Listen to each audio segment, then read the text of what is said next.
When I first read the title or presentation you proposed to us, I thought, okay, you want us to make the half of the project in a 10-minute presentation. Yes, exactly. So I'll try to, oh, okay, it's nice to give you hints of what I felt on. It's not really an official presentation, but indeed I will base on the blue policies. And I like to start with this slide, and it's from an article, a blog from The Guardian.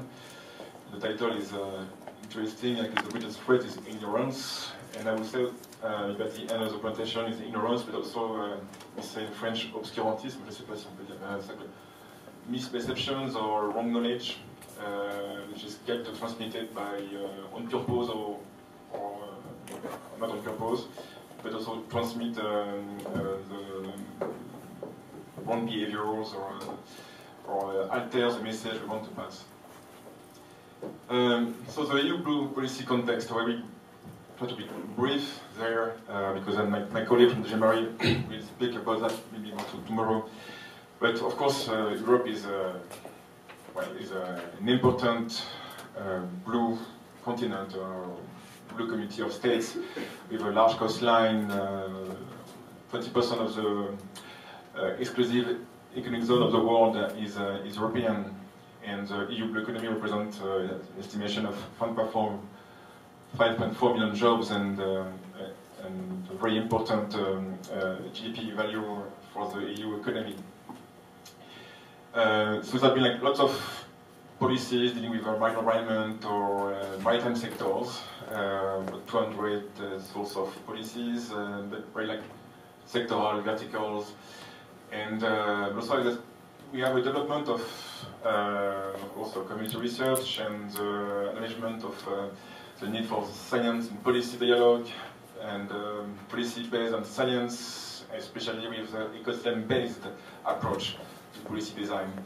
And at the same time, we also the monitoring, the awareness of all those ocean, or in particular the European seas, that are productive and important to the economy. They are not really healthy due to our action.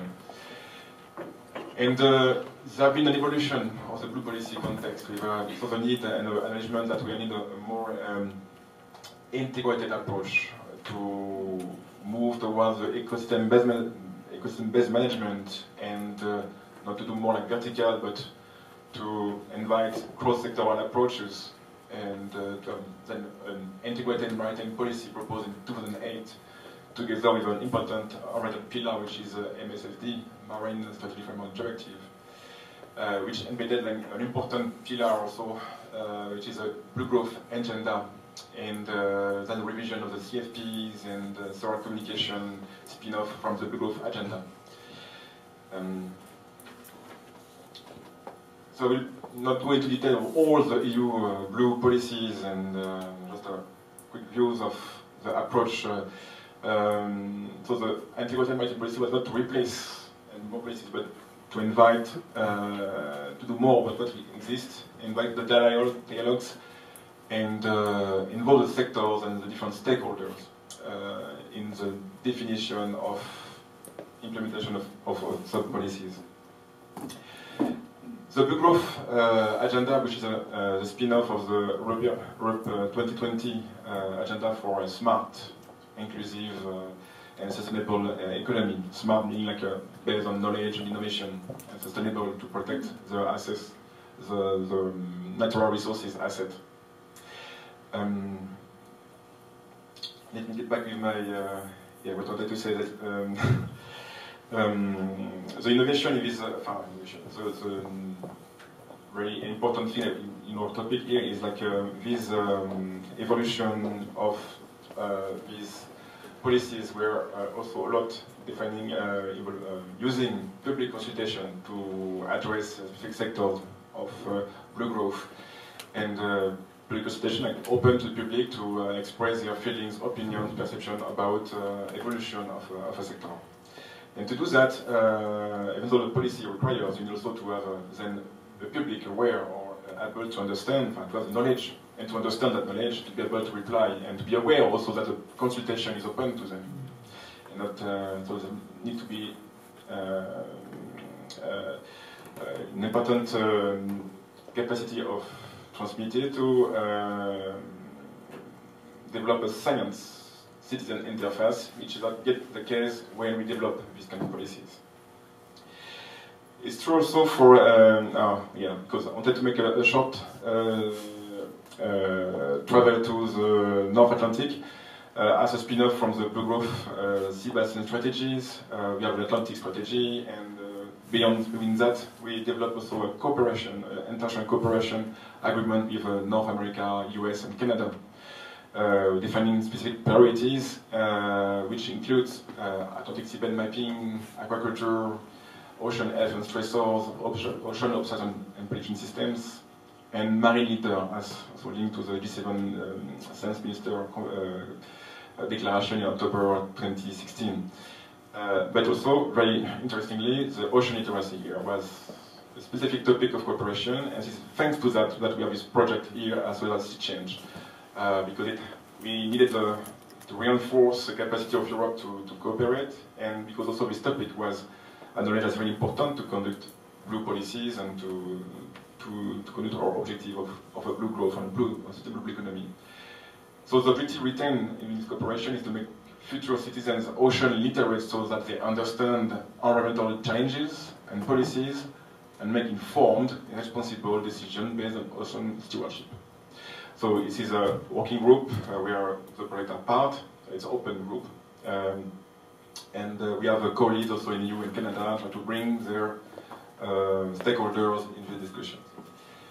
Going back to the blue policies, also an important part of the integrated maritime policy, the maritime spatial planning, in order to reduce conflicts, to provide more stakeholders arrangement and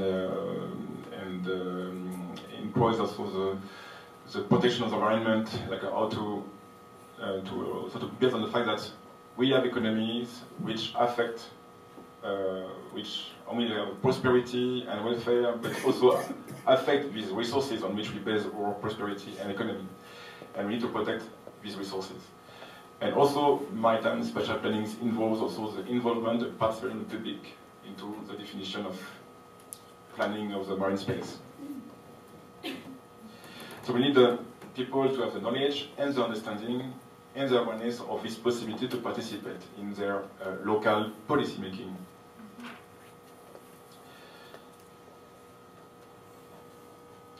MSSD, a very important part also of this blue policies.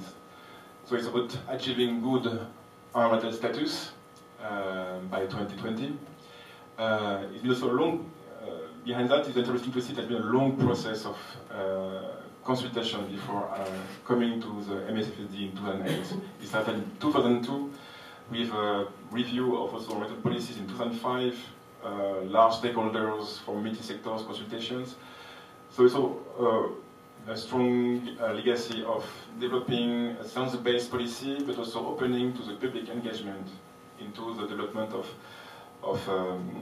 policies and their implementations. So there's also a need to reinforce the citizen and science interface, or knowledge interface, but also to develop the ownership of the citizen to own this knowledge and to accept it, and to be also political actors in contributing to the definition of the policies. Okay, I skip that. So there's my meaning is that we had an interesting development of the science policy interface and science-based policy making. Cross-sectoral, open to consultations, and reopening to the public involvement in the definition and implementation of these policies. We have a public consultation on new area of cooperation, new area of policy making. We have responses, but yet when you look at the numbers of responses in terms of public consultation, you feel like at the side of Europe, it's not so big.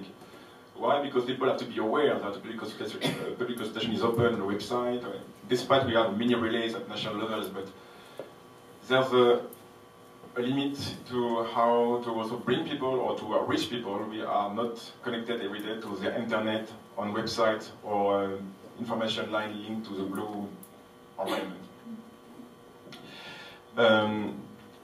So this slide is a bit, I want to explain a bit with this slide. Indeed is a bit weird. So we see like the literature shows that if you have all this evolution is based on the fact that some cases, for example, of integrated management, coastal management policies were failed because they lack of involvement of local actors or local communities. And it underlines like these studies that if you want to have a successful implementation of policies, you need like involvement of and endorsement and ownership of local communities and people linked to their local environment. And it's like you need a top-down approach to policies, but also support a bottom-up approach matching policy intervention. And so it's really important that the public is, we have a citizen, we have the knowledge, but also the understanding of that knowledge, and be able to be this political actor to adjust, refine, and implement the policy.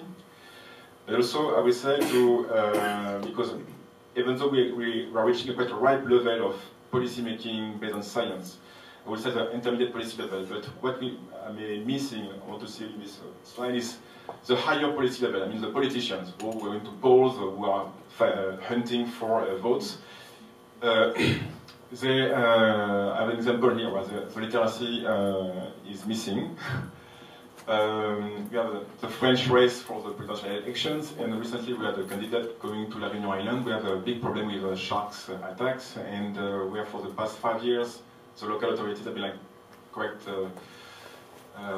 doing activities not based on science, on the contrary, pointing shackles and well, just responding to the lot of voices.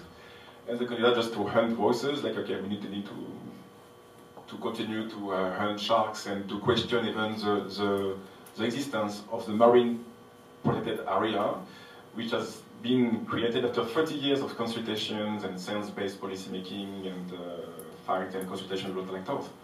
So public pressure is really important to affect the behavior of the politicians, and also to counter the lot of voices. And here is aspect of perception and wrong belief and wrong knowledge transmitted by the bigger media, the mass media. I will come a bit later on that.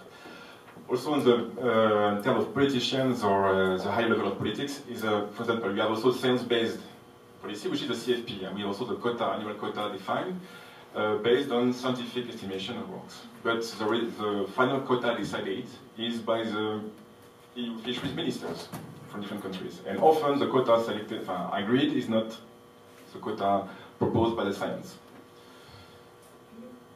Yeah.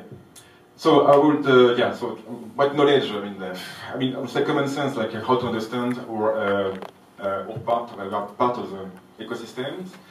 We breathe air, we drink water, we are natural beings, and we also have a social and economic welfare to support, and this welfare is also based on resources we are affecting. So I will propose, for example, the history, the case of the essential principles made from the work done in US and we translate in Europe, and which are a common-based knowledge we transmit in schools. But the question also is how to make this knowledge acquire to people who are not yet in the educational system. Adults, we have a bunch, loads of knowledge, videos and resources for getting to know what's the freight in the oceans, or get to know what how the ocean functions, and but how to reach people. We are not following these lines. Even if you go on Facebook and things, if you like some pages, at the end, it was an issue for the US election, you get only, if you follow some kind of information, at the end, Facebook will propose you the same kind of information.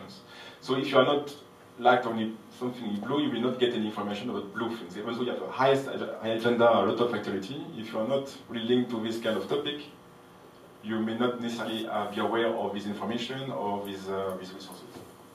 So how to best use what is existed to transmit this knowledge to people who are not yet in the, who are no more in the education system and the adults. Especially when we see to people who are not in a scientific background or in socio-economic activity, who are totally far away from science or oceans.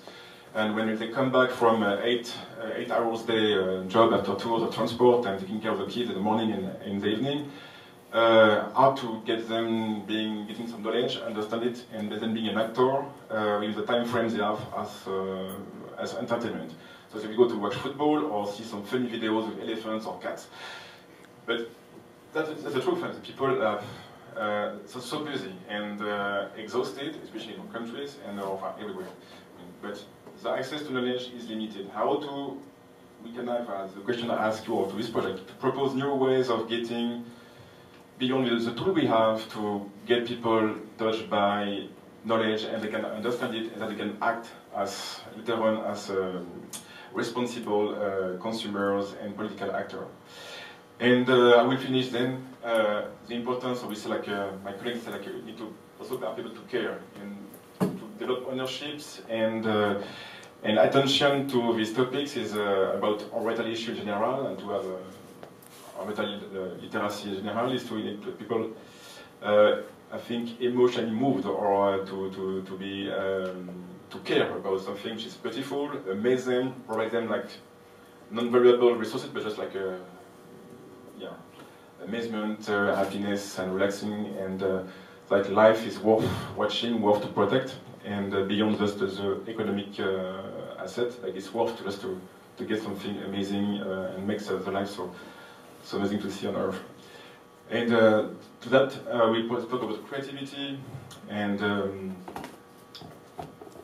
with the importance to get to touch people through the emotion, and also to work against the family. So this is a quote from Cousteau. Indeed, if people are catched by the amazement of the ocean, normally you get someone attached to the ocean forever.